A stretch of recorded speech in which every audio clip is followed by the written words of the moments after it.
Assalamualaikum warahmatullahi wabarakatuh. Perkenalkan, nama saya Anissa Widya Astuti, CGP Angkatan 10 Kabupaten Pemalang dari SDN 01 Jatingarang, beserta beliau Kepala SDN 01 Jatingarang. Ya, nama saya Roro Jaipin. Di sini saya sebagai Kepala Sekolah SD Negeri 01 Jatingarang. Alamat saya yaitu di Desa Jatingarangnya juga. Terima kasih. Assalamualaikum warahmatullahi wabarakatuh. Waalaikumsalam. Waalaikumsalam. Ya. Hari ini report kabare Bu Jaipin. Alhamdulillah Bu. Hari ini saya sehat. Oh iya, terima kasih Bu. Pada hari ini saya akan mewawancarai Bu Jaipin selaku Kepala Sekolah karena saya sedang mengikuti pendidikan guru penggerak pada modul 3.1 yaitu pengambilan keputusan berbasis nilai-nilai kebajikan. Kira-kira langsung boten Ibu? Ya Bu Anis. Ya, nanti saya akan membantu, saya akan berusaha semampu saya. Ya, terima kasih. Jadi begini ya Bu, selama Ibu menjadi guru ataupun menjadi kepala sekolah, itu adakah suatu masalah yang Ibu hadapi sebagai pemimpin, di mana masalah itu menimbulkan dilema dalam penyelesaiannya? Jika ada, boleh enggak Ibu menceritakan kepada saya beserta cara penyelesaiannya, Bu? Ya, yang namanya masalah itu pasti ada, Bu. Belum lama ini juga ada masalah. Ya, contohnya di kelas 1. Waktu kemarin mau membuat rapot, guru kelas 1 mengalami masalah, yaitu konsultasi dengan saya. Terus saya ada solusinya. Masalahnya anak itu sudah beberapa bulan, 4 bulan tidak masuk. Padahal sekarang kan kurikulum Merdeka Belajar. Anak kelas 1 karena masih fase A harus naik semua.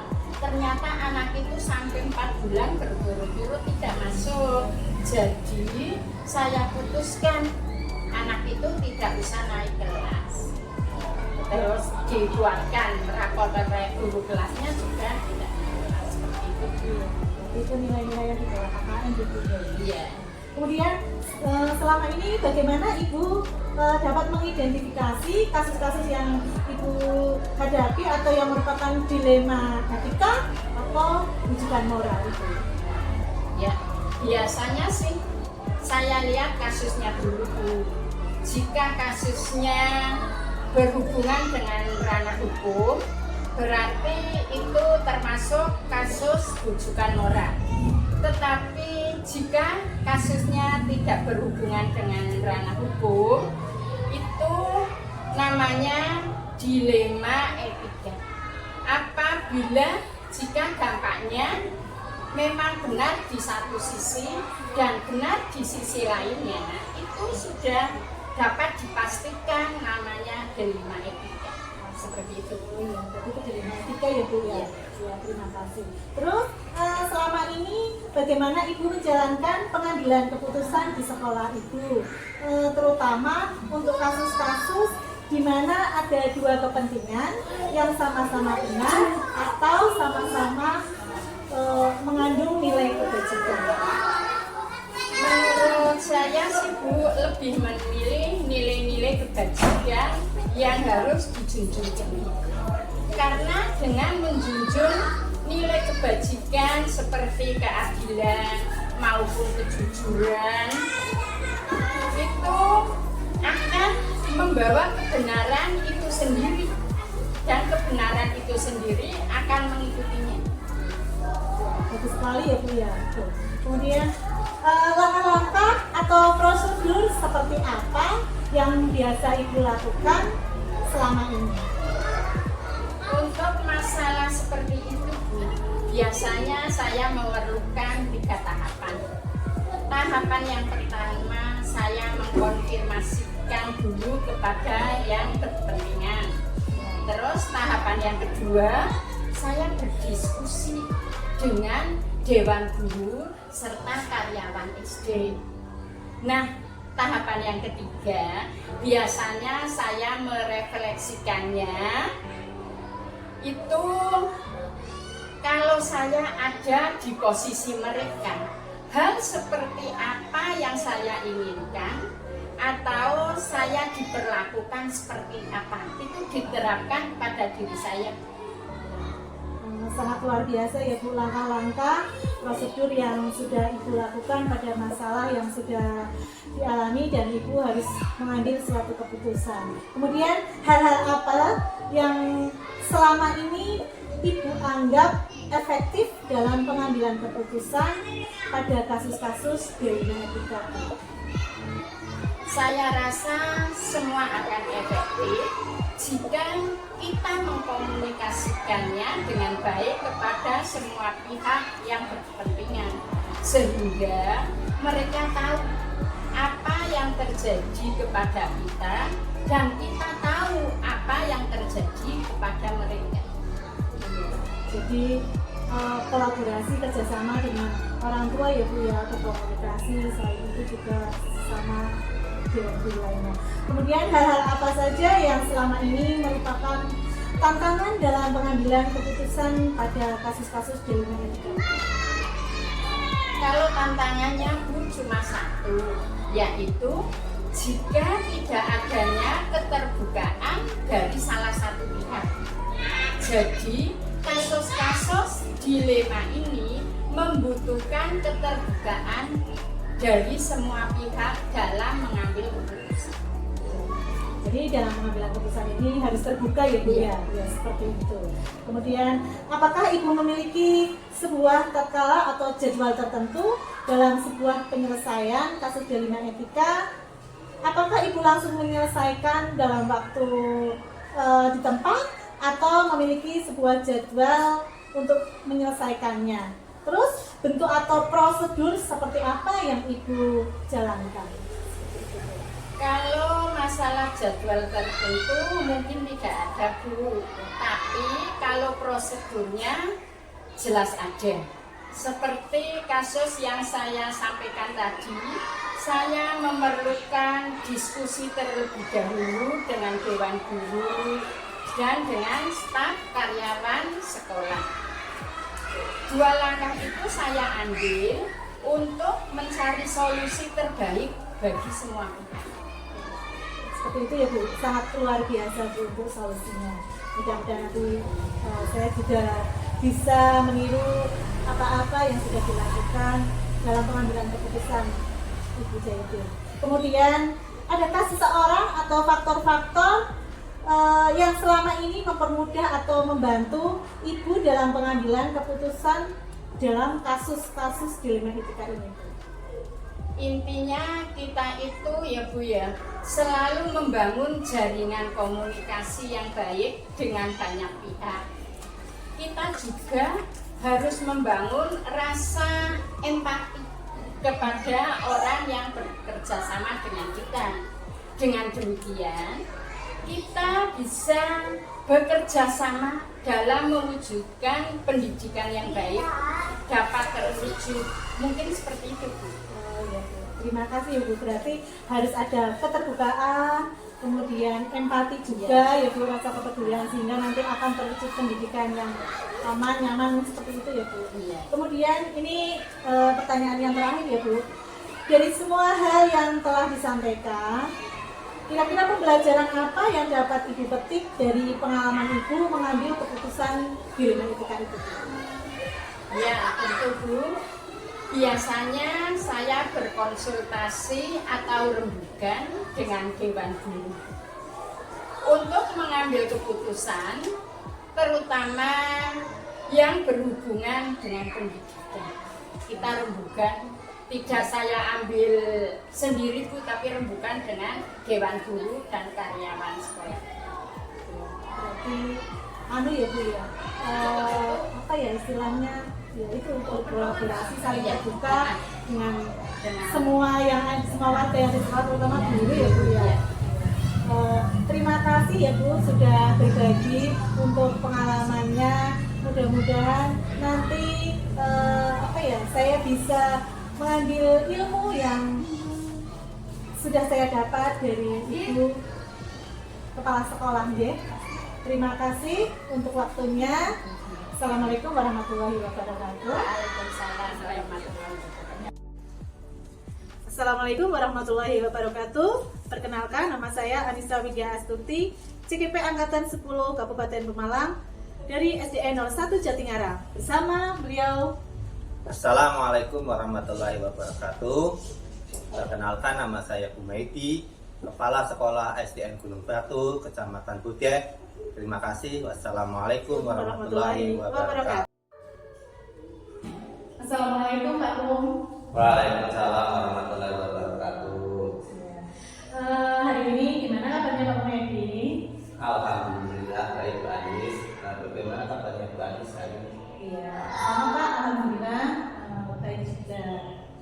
Gini ya Pak, tujuan saya ke SDN Jenengan adalah minta izin untuk wawancara.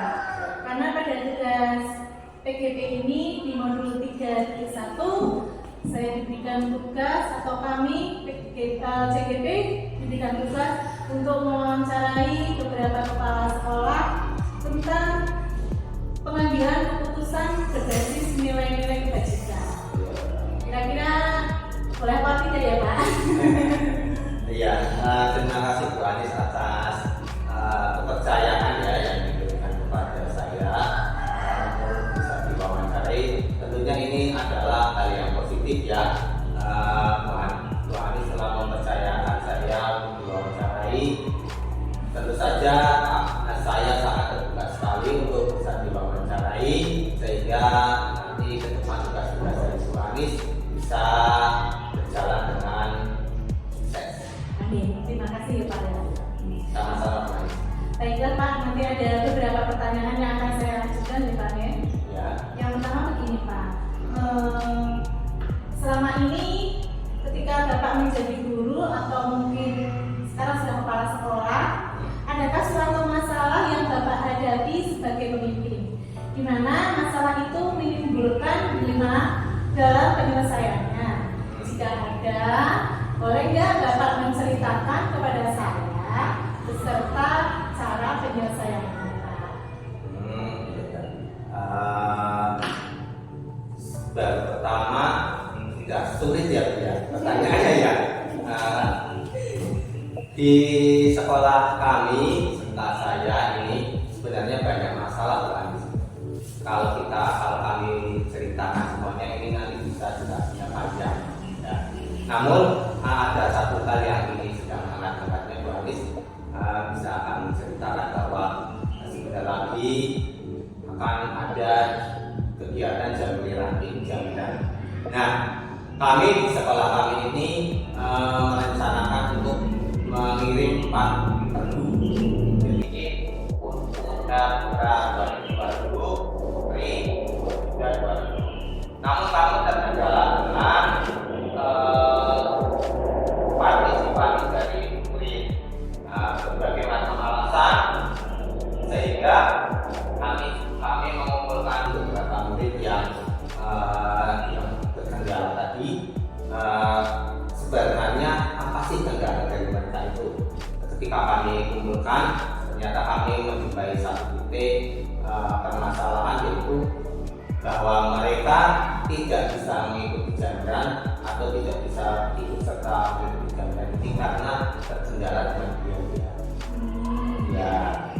Berarti itu ya Pak, mungkin anaknya yang sudah minat namun karena ada kendala jadi maksudnya berkurang jadi singkatnya. Betul sekali.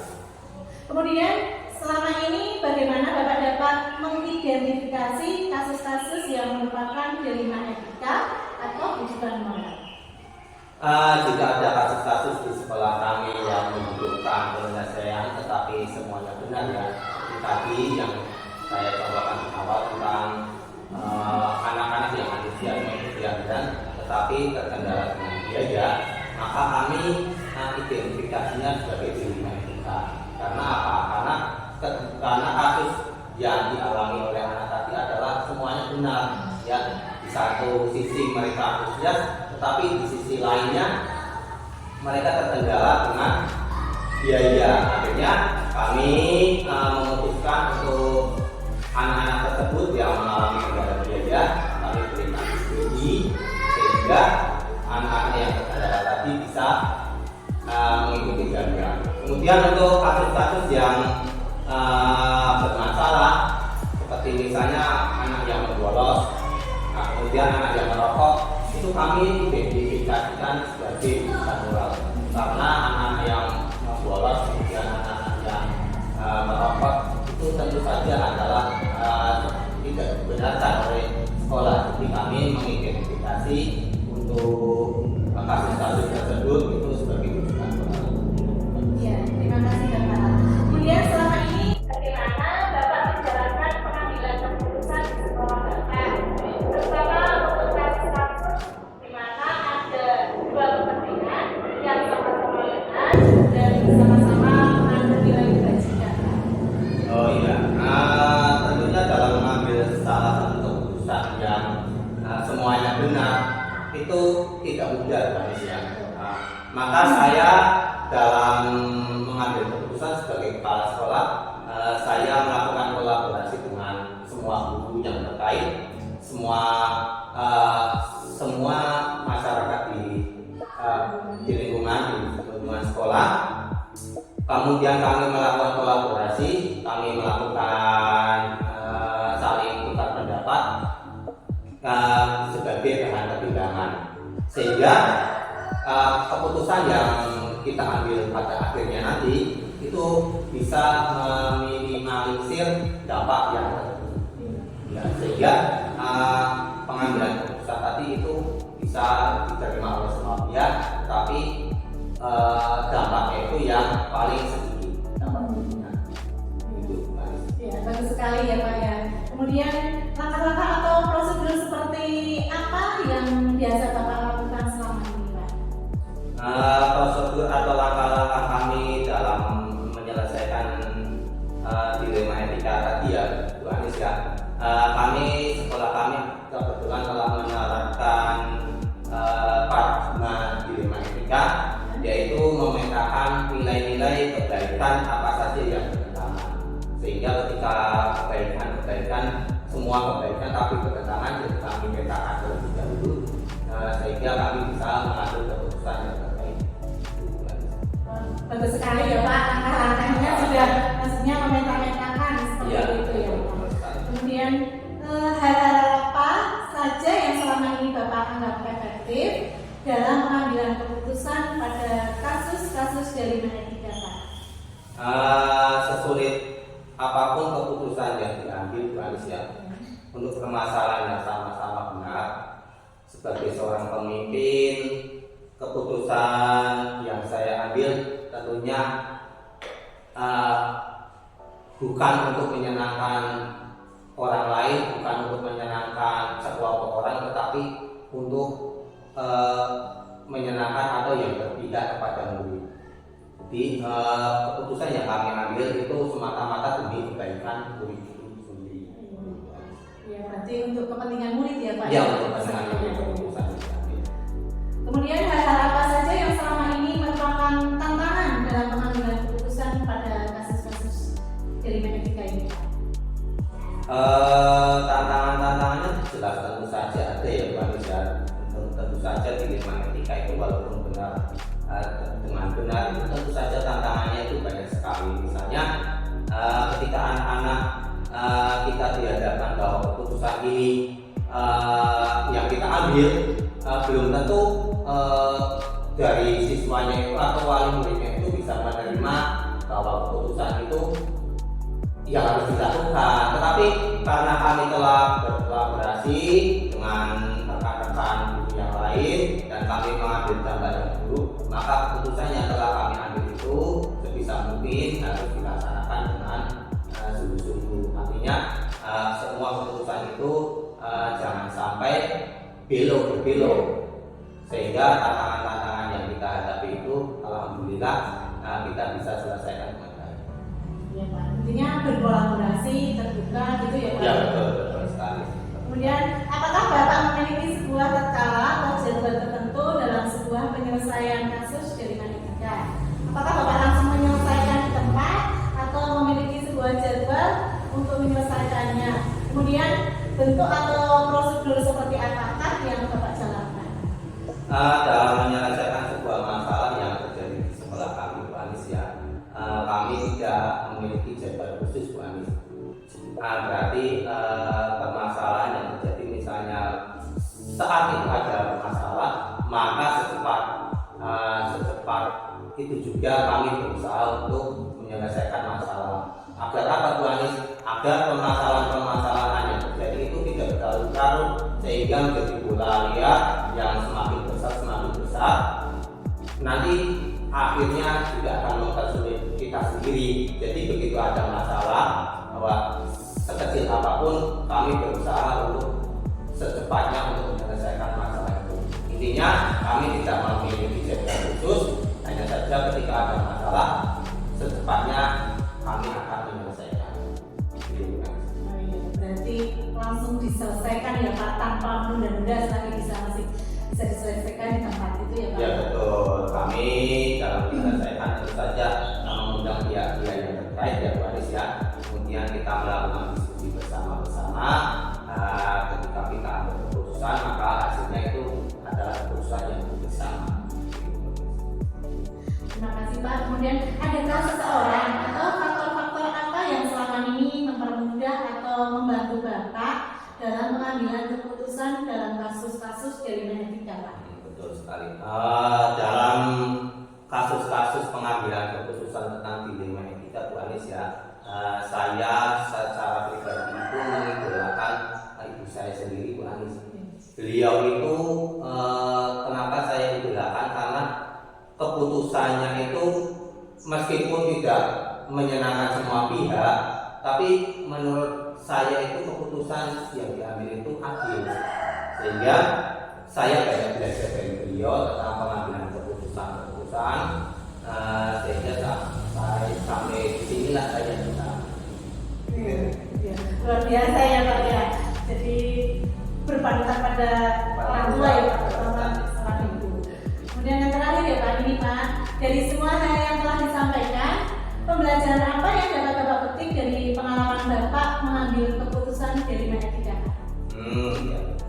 Sebagai seorang pemimpin yang berani kepala sekolah yang belum ada 1 tahun, saya banyak belajar tentang pengambilan keputusan yang terutama tentang dilema etika, kebenaran, melawan kebenaran yang benar. Pada awalnya pengambilan keputusan ini bagi saya sangat sulit Bu Anis, karena saya baru belajar, kemudian saya juga baru mengerti tentang dilema etika. Namun seiring berjalannya waktu, ketika kasus-kasus yang terjadi di sekolah kami selesaikan secara dilema etika, akhirnya kami lambat laun telah terbiasa untuk menyelesaikan permasalahan tentang dilema etika ini jadi aja. Luar biasa Pak. Ya luar biasa Pak dalam itu pembelajarannya ya Pak. Terima kasih ya Pak Kum, karena sudah berbagi pengalaman. Mudah-mudahan nanti saya juga bisa pengalaman-pengalaman dari Pak Kum nanti akan saya terapkan nanti ya Pak. Terima kasih untuk waktunya. Mohon maaf dan Assalamualaikum warahmatullahi wabarakatuh. Waalaikumsalam warahmatullahi wabarakatuh. Terima kasih Bu Anis telah menyempatkan waktunya untuk berbagi dengan sekolah kami, SD kami. Terima kasih.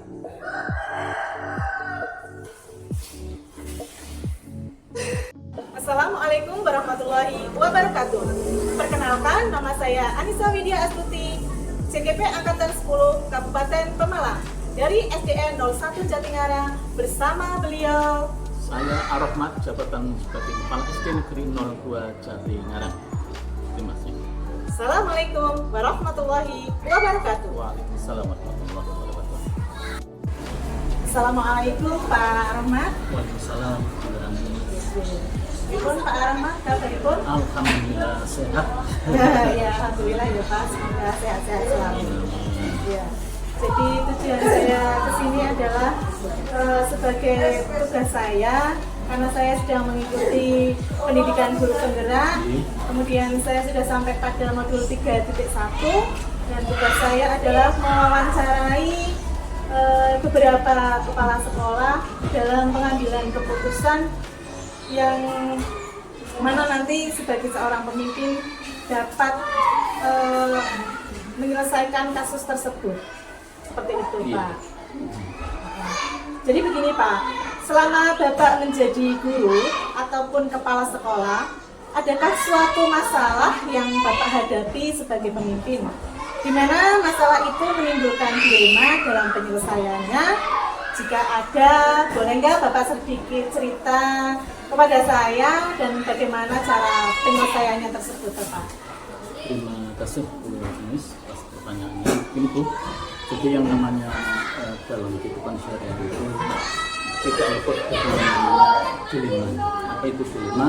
Dilema adalah suatu keadaan di mana seseorang dihadapkan pada suatu pilihan, dua pilihan yang sulit, sama-sama sulitnya untuk diputuskan. Sebagai contoh, ketika saya memimpin suatu lembaga, yaitu di suatu satuan pendidikan di sekolah dasar atau dulu ketika saya jadi mahasiswa menjadi guru, pernah ada beberapa kasus, banyak bahkan. Yang satu di antaranya adalah ketika ada anak seorang guru yang kebetulan sekolah di sekolah itu juga, dan ini gurunya itu merasa canggung dalam memberikan suatu nilai ataupun apalah. Contohnya begini, sebetulnya anak tersebut itu akademiknya itu ya rata-rata lah, mungkin bahkan di bawahnya. Nah, ketika memberikan suatu nilai itu mereka canggung, mau saya beri apa ini, tapi itu Pak anak teman saya dan sekolahnya di sini juga. Kemudian mau memberikan mengisi daftar absensi, ya misalnya izin dan padahal anak tersebut tidak berangkat, tapi mau dimasukkan ke rapor sesuai dengan apa adanya, merasa takut atau ya canggung pada temannya tadi. Wah, ini anak guru kok minta alfanya banyak dan sebagainya. Nah, itu muncul dilema semacam itu. Itu yang dialami Bapak ya, salah satunya kasus tersebut. Kemudian selama ini bagaimana Bapak dapat mengidentifikasi kasus-kasus yang merupakan dilema etika atau kebutuhan moral Bapak? Terima kasih. Jadi memang suatu dilema atau kasus atau masalah itu ada dua macam. Yang pertama adalah disebut istilah dilema etika, kemudian yang kedua adalah rujukan moral. Jika kita dihadapkan suatu kasus dua pilihan yang sama-sama benar, tapi secara moral tetapi bertentangan, itu kita kategorikan sebagai dilema etika. Tetapi jika kita menemukan suatu kasus atau permasalahan di mana ya salah satunya adalah benar, satunya salah, itu kita masukkan dalam kategori rujukan moral. Itu seperti itu ya Pak ya. Kemudian selama ini bagaimana Bapak menjalankan pengambilan keputusan di sekolah Bapak, terutama pada kasus-kasus di mana ada dua kepentingan yang sama-sama benar dan sama-sama mengandung nilai kebajikan, Bapak? Terima kasih Bu. Nah, ini memang sangat sulit ya, untuk menentukan suatu keputusan di mana kedua kasus itu sama-sama benar nilainya. Contohnya misalnya di dalam kita melakukan rapat, kita membutuhkan masukan, kemudian satu mintanya seperti ini, yang satu mintanya dari masing-masing guru. Itu kita yang perlu mengambil keputusan yang baik. Yang pertama adalah dengan uji kebenaran. Ya, tentang mana yang paling benar di antara dua pendapat tersebut. Kemudian juga kita memprioritaskan atau mempertimbangkan kepentingan orang banyak. Nanti keputusan akan harus kita pertimbangkan apakah itu nanti bermanfaat bagi orang banyak tidak. Juga kita mempertimbangkan untuk kebutuhan murid kedepan. Apakah keputusan yang akan diambil itu nanti bermanfaat bagi anak. Intinya keputusan itu harus berpihak pada murid ya Pak ya? Jelas. Karena kita melayani anak-anak. Ya, terima Cita. Kemudian langkah-langkah atau prosedur seperti apa yang biasa Bapak lakukan selama ini? Ya, masih langkah-langkah atau prosedur yang saya lakukan ketika mengenai kasus terima etika pertama adalah dengan menelaah kasus. Nah, apakah kasus itu terjadi melibatkan yang bersangkutan atau tidak, kapan terjadinya dan lain sebagainya. Kemudian yang kedua juga mengidentifikasi kasus, apakah ada aspek pelanggaran yang dilakukan oleh yang bersangkutan. Dan langkah yang berikutnya adalah membuat keputusan. Nah, ini yang keputusan ini harus didasari dengan rasa kemanusiaan, kepedulian, juga keadilan. Dan yang terakhir adalah langkah yang terakhir adalah merefleksikan keputusan yang kita ambil, kemudian apakah keputusan tersebut itu dapat diterima oleh semua pihak. Luar biasa Bapak, untuk langkah-langkah dan prosedurnya sudah sesuai ya Pak ya. Kemudian hal-hal apa saja yang selama ini Bapak anggap efektif dalam pengambilan keputusan pada kasus-kasus dilema etika ini Pak? Terima kasih. Yang pertama adalah tadi dengan melakukan pengujian dokumen. Jelas itu. Yang kedua adalah apakah keputusan ini dapat diterima oleh semua pihak. Oleh karena itu, ketika memutuskan suatu perkara, kami selalu meminta masukan kepada orang-orang terdekat, terutama guru-guru gitu. Dan juga kita kadang-kadang sharing juga dengan kepala sekolah yang lain, baik itu dalam satu tugas, satu gabung maupun dalam tingkat KPKS. Intinya terbuka ya Pak, Iya, sama jelas. Ya, selain sama kepala sekolah, guru maupun mungkin yang juga orang tua bisa Iya, ya Pak bisa, ya. sangat-sangat bisa. Kemudian apakah Bapak memiliki sebuah tatkala atau jadwal tertentu dalam sebuah penyelesaian kasus dilema etika? Apakah Bapak langsung menyelesaikan di tempat atau memiliki sebuah jadwal untuk penyelesaiannya? Kemudian bentuk atau prosedur seperti apa yang Bapak lakukan? Untuk tata kala atau jadwal sih sebenarnya tidak ada. Ketika terjadi satu kasus ya kita langsung menindaklanjuti kasus tersebut. Nah, caranya adalah bagaimana? Yang pertama adalah tadi dengan menelaah kasus tersebut. Akan itu kasus tersebut itu munculnya secara mendadak atau gimana. Kemudian yang kedua adalah dengan mengumpulkan fakta yang ada yang terjadi. Kita mengumpulkan fakta-fakta mungkin dari tanya dari teman-teman guru yang pernah bersinggungan dengan hal tersebut. Kemudian kita lakukan musyawarah juga dengan semua pihak yang ada di sekolah, dari karyawan, guru, mungkin juga dilibatkan orang tua. Kemudian Oh iya Pak, berarti ketika ada suatu kasus, Bapak itu langsung misalkan bisa di tempat ya Pak, tergantung kasusnya itu ya Pak ya. Betul. Selagi kasus itu bisa diselesaikan, maka langsung diselesaikan. Kita harus menunggu lama-lama. Ya. Kemudian adakah seseorang atau faktor-faktor apa yang selama ini mempermudah atau membantu Bapak dalam pengambilan keputusan dalam kasus-kasus dilema etika Pak? Terima kasih. Jadi ketika kami menghadapkan suatu kasus dilema etika, tentu saja kami tidak bisa bergerak sendiri, tapi kita melibatkan semua pihak supaya itu dapat berjalan dengan baik. Dan faktor-faktor yang bisa mempermudah kami dalam melakukan perkara terutama kita meminta pada guru yang bersangkutan yang membidani masalah dan kesiswaan, dan juga guru mapel, guru kelas yang kita minta pendapat juga.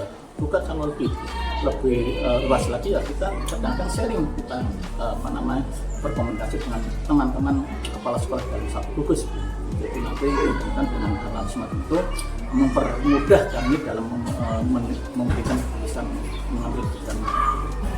Intinya berkolaborasi ya Pak ya? Jelas. Tidak bisa diambil secara sepihak gitu. Iya.